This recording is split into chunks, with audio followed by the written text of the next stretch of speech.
नमस्कार। आज हम सुनेंगे माघ मास अमावस्या की कथा, जिसे मौनी अमावस्या भी कहते हैं। तो आइए सुनते हैं। ब्राह्मणों के अनुसार कांचीपुरी में एक ब्राह्मण रहता था। उनका नाम देव स्वामी तथा उनकी पत्नी का नाम धनवती था।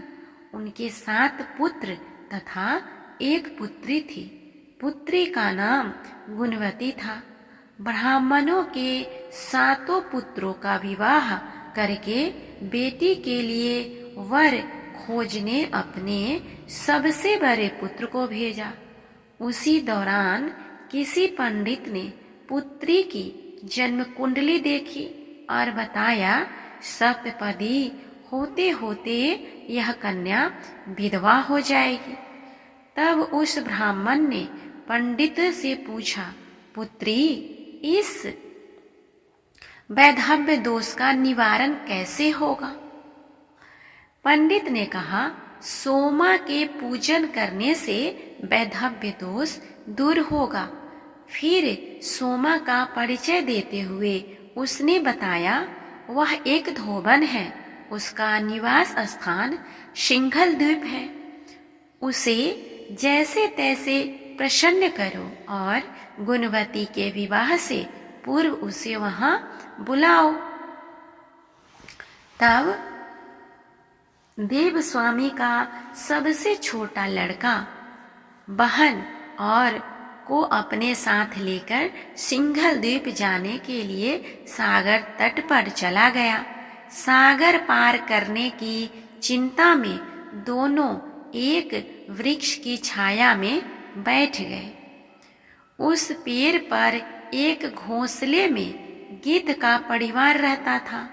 उस समय घोंसले में सिर्फ गिद्ध के बच्चे थे। गिद्ध के बच्चे भाई बहन की क्रियाकलापों को देख रहे थे।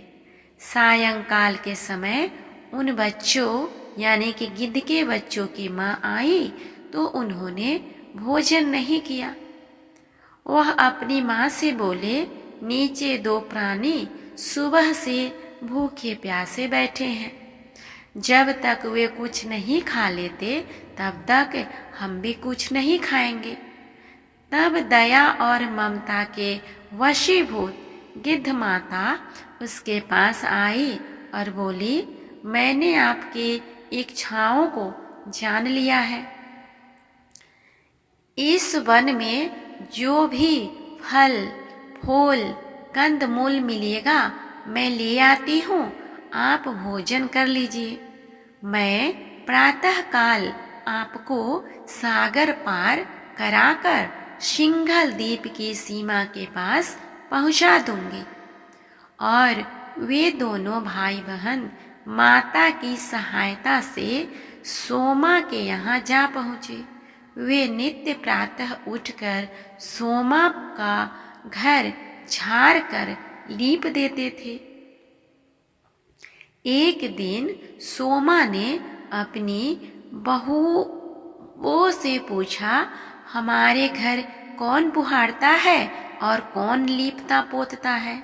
सबने कहा, हमारे सिवाय और कौन बाहर से इसका काम को करने आएगा। किंतु सोमा को उनकी बातों पर विश्वास नहीं हुआ। एक दिन उसने रहस्य जानना चाहा। वह सारी रात जागी और सब कुछ प्रत्यक्ष देखकर जान गई। सोमा का उस भाई बहन से वार्तालाप हुआ।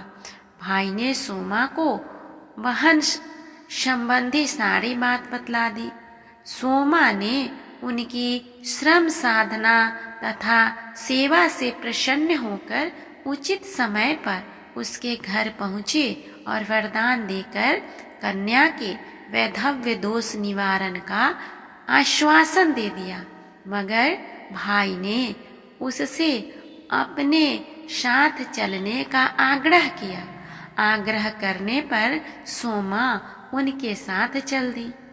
चलते समय सोमा ने बहुओं से कहा, मेरी अनुपस्थिति में यदि किसी का देहांत हो जाए तो उसके शरीर को नष्ट मत करना, मेरा इंतजार करना।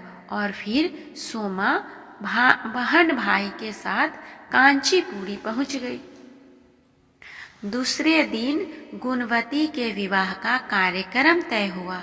सप्तपदी होते ही उसके पति मर गया। सोमा ने तुरंत अपने संचित पुण्यों का फल गुणवती को प्रदान कर दिया, परंतु तुरंत ही उसका पति जीवित हो उठा। सोमा उन्हें आशीर्वाद देकर अपने घर को चली गई।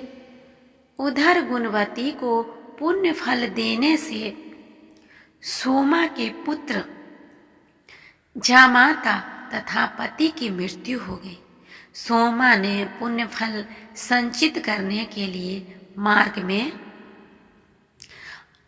अस्वस्थ यानी कि पीपल वृक्ष की छाया में विष्णु जी का पूजन करके 108 परिक्रमाएं की।